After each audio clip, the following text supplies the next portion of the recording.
So, when making games in Pygame, quite ultimately, one of the things that makes or breaks a game is the graphics, or at least the feel of the game, or the attention to detail. And I've been looking into this, and most games that I have played have at least decent graphics that most would appreciate. And I took that into consideration and started trying to improve my program in small graphical ways that most would overlook, but that actually realize that helps the game look better, feel better, and stuff. And for instance, I have made some stuff here. So when the player falls and hits the ground, instead of just going to their idle animation, I decided to make it so that it plays this animation. There's no animation, it's just a single frame where they're just really close to the ground. Because when you fall in real life, you do take an impact and you do bend your knees a little bit to absorb a bit of that impact. And so that's what I'm trying to simulate here. And every time you jump, I'm going to try and code right now this little animation. When it goes from 12, like that, 12, 13, 14, like that. I have recently gotten it working so then you kind of take impact when you hit the ground, although it's very, very, you can't actually see it happen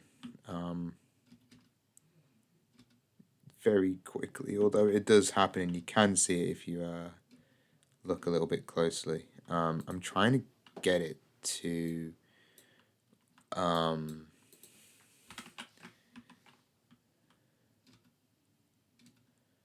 there we go. It's worked. It works for a little bit longer, so it happens for 3 frames now.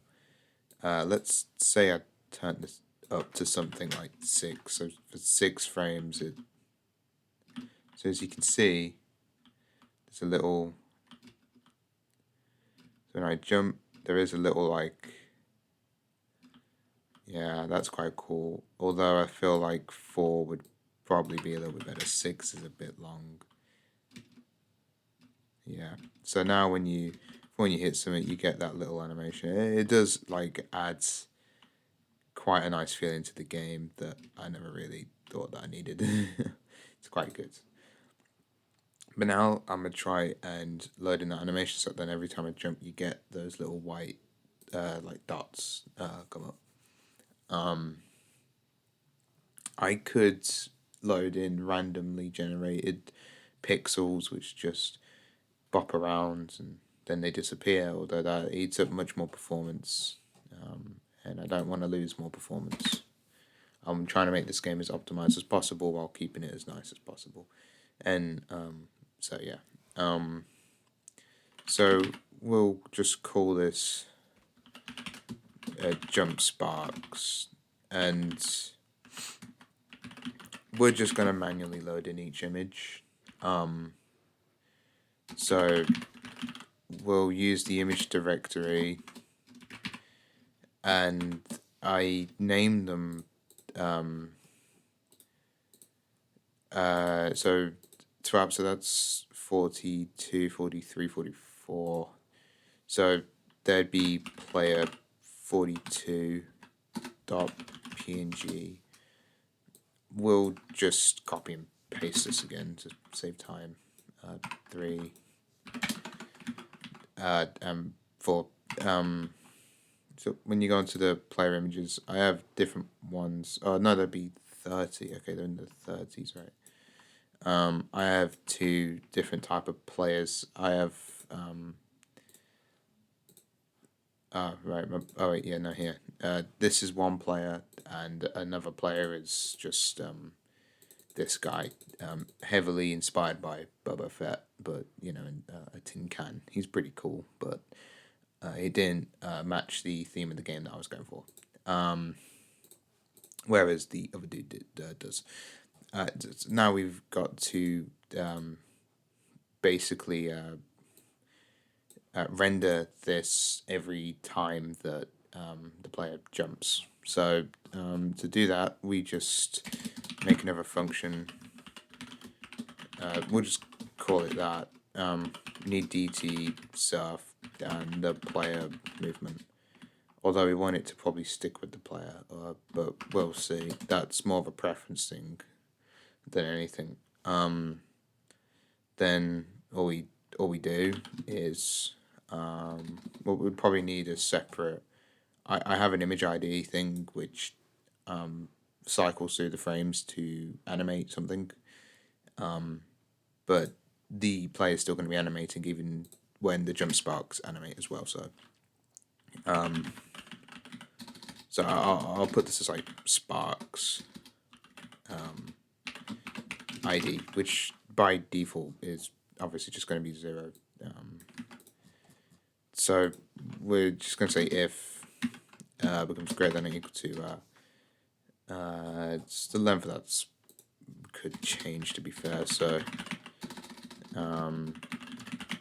the reason why I get the length when I make the instantiation of this player class is main reason being is because taking the length of a list does take some processing time, and when you're doing it every single frame multiple times, sometimes it can hinder performance a little bit. So I do it when it's in the instantiation function method. We're just going to say this plus equals like 0.4 times dt. That's quite a fast animation speed. This is going to have a separate animation speed to, a different animation velocity to all the others. This is something that stands independent from the player, although does only occur when the player does a certain thing, which is jumping. Then we just need to do surf.blit. We do jump sparks. We get the integer of surf.sparks ID. This is just a rounded up version from sparks ID. It starts rounding at 0.8. So after 2 ticks, it should 2 frames. It should change over to the next image, and we'll want to do it at the player's position, and we'll want to use the player's camera movement. Okay, and so on the Y, we actually want it to be below the player. Currently, this is and in the middle of the player. So we're going to say the center of the player, and we're going to set it to the bottom of the player. And but this will mean that when we jump, it will actually follow our player, and I don't want that. I want it to stay in one position. So we're gonna have like a temporary list. So y spot, and we're just gonna say self.y spot dot append, and that will just append the bottom of the player's rect. And so every time we iterate through this, we'll just go with the first one. This is obviously going to append multiple things into it, multiple positions, but once the animation is over, then we'll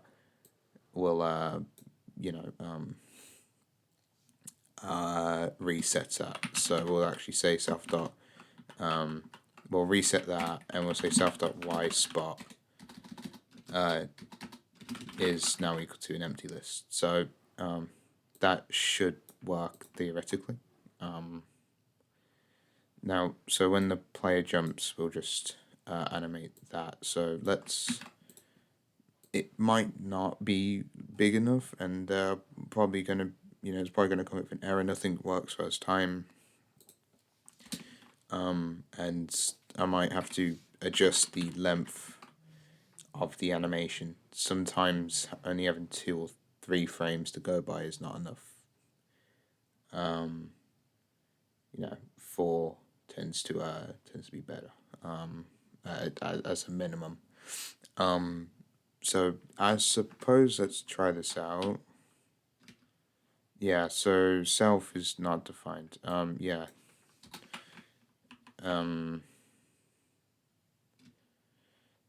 So this is here. So unsupported operand types for tuple and float. So rect.center is, I believe, the tuple here.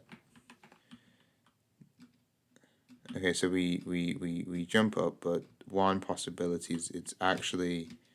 Oh, okay, never mind. So as you can see, nothing is actually happening, which is concerning, or not concerning. It's strange.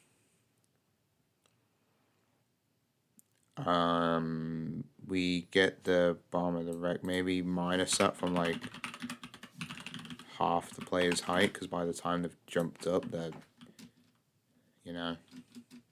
okay, never mind. Let me just see. This sounds stupid, but I like to see whether it's actually, yeah, it actually running. It's trying to render something to the screen. Okay, well, how strange. We'll just go with the rect.x then. No, that's still not the problem.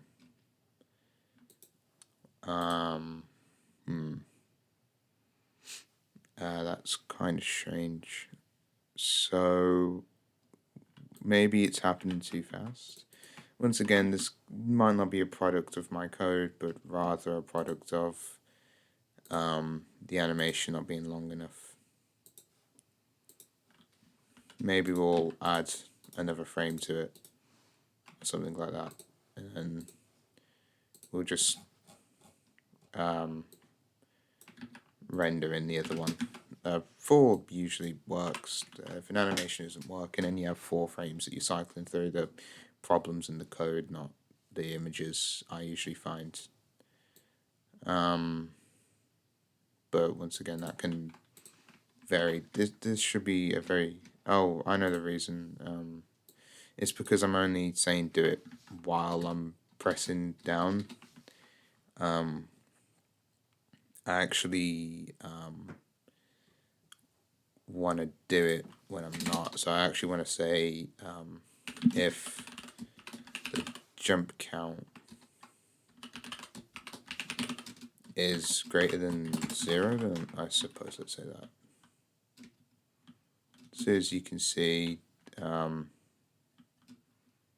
yeah, okay, that seems to be working quite well actually. So let's change this out. Okay. Let's say you jump up, strange. So for some reason, okay, so we only want it to play once. So jump sparks count, which by default is 0, and I'm just going to copy that. We're going to say that plus equals 1. Actually, we're going to say we're going to increment that by 1 after the fact that, after we've rendered that. I'm going to say if that is less than 1, then we're going to go ahead and do that, and then we increment it by 1.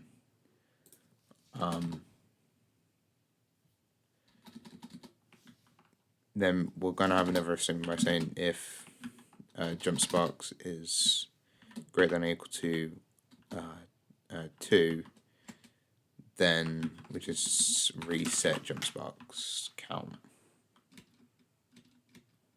Yeah, so that didn't work. That makes sense. So it is less than 1 by default, but then we instantly increment it by 1. That's why it wouldn't be working. Let's say 4.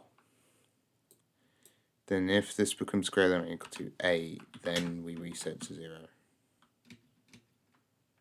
Okay, so it works and doesn't work at the same time.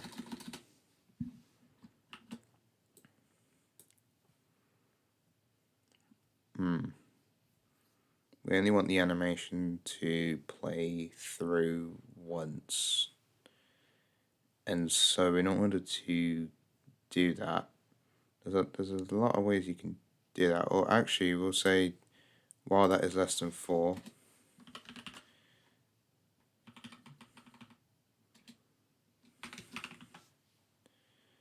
and then, we'll copy that, but we'll say plus equals 1, and we'll also reset it there. No.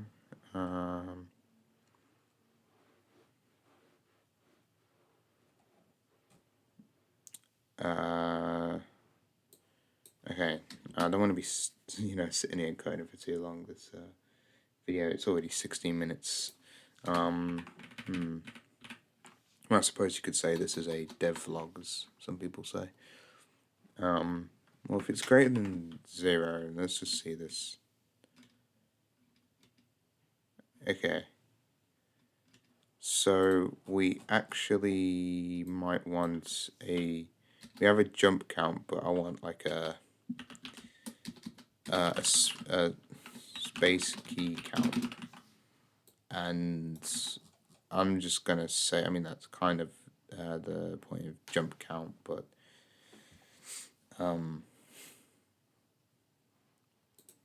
we'll increment that by 1,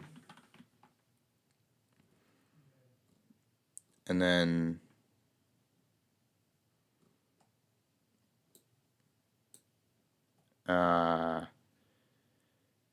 how do we run through the whole animation?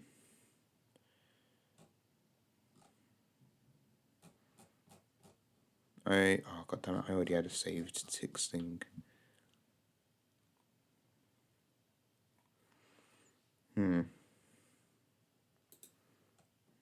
How about then?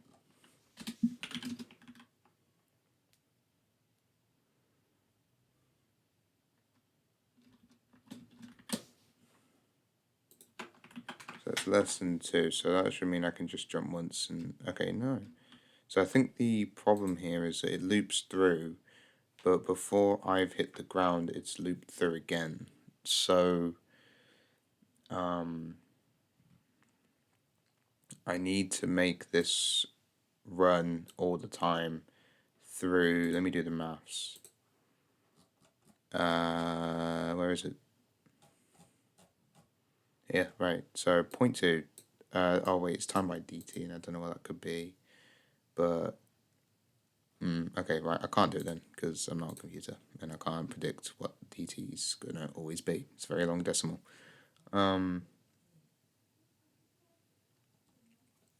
Okay, how about then? We'll say something along the lines of. I'm saying we'll say something along the lines of, but I don't actually know what I'm saying. I don't know what I'm gonna do.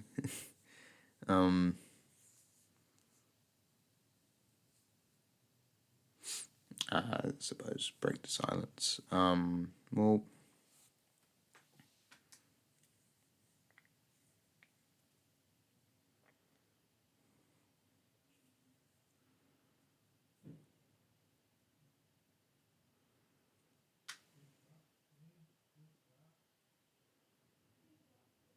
Okay, I think I have some sort of idea. So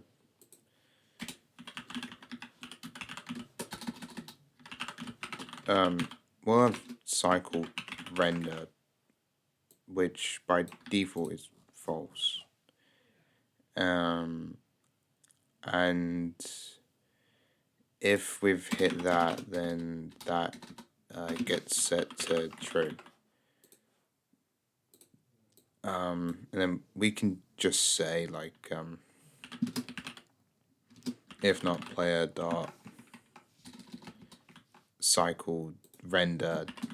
So that should mean we only actually, so it only occurs once. But we need a way to reset it. And I suppose one way to do that is sort of to just say it's false, but you can double jump in this game. I don't want it to where you do it once and then it just, there you go, you know. That is also a glitch I need to take care of.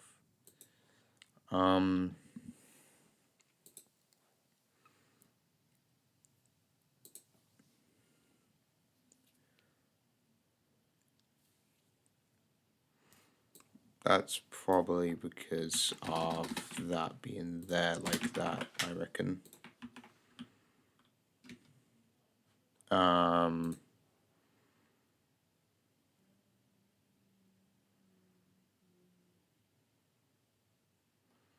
Should we round that up?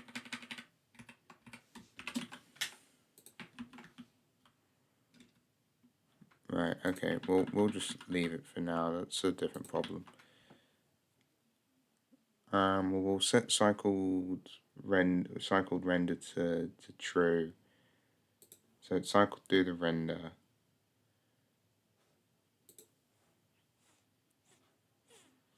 We could always say player y spot is equal to that, so we reset that. So that should actually fix. Yeah, that works. And it's actually went to the bottom of the tile. So if I was to change this over to top, that works. Although it moves with the player, which is not something you want. So what about now? Nah, it doesn't really work. Okay, we'll look at that later. So now I need it to do it twice. So how would you get it so then it's done it twice? Well, I suppose if it's at its peak, so it's there, we can say the player dot cycled render. Although, yeah, sure. You can say that that is now equal to false. And yeah, I think that would probably work. Although, yeah, no, it does work. So now I can jump. Although there is a problem, when I move, it still follows the X position of the player. So I just need. I'm gonna make this to old pause, and I'll put it there. And okay, right. So now that that is equal to old pause, do old pause 1 and old pause 0. We append into it a tuple where we get the top of the rects. We'll get the X position of the rect. So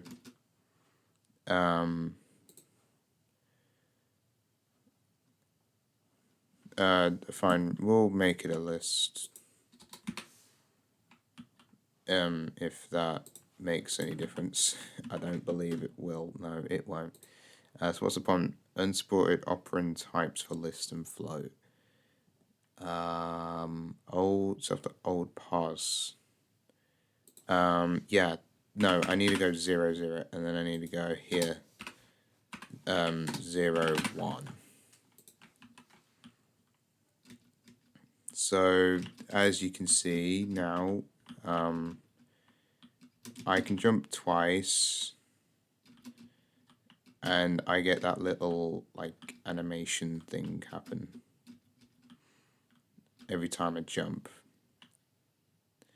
So this video was basically a showcase on small things that you could potentially do to improve your game, make it feel a whole lot nicer while actually not really implementing all that much. That took quite a bit of time to code because, well, not that long, but a decent amount.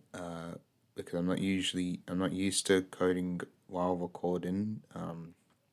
I sometimes feel a bit pressured to solve the problem quickly, and in code, that's not always the case. Even with simple problems, they can take a while if you don't think straight. But as you can see, it adds quite a nice effect, especially when you hit the ground and it does a little bubble. But I don't really have much more to say.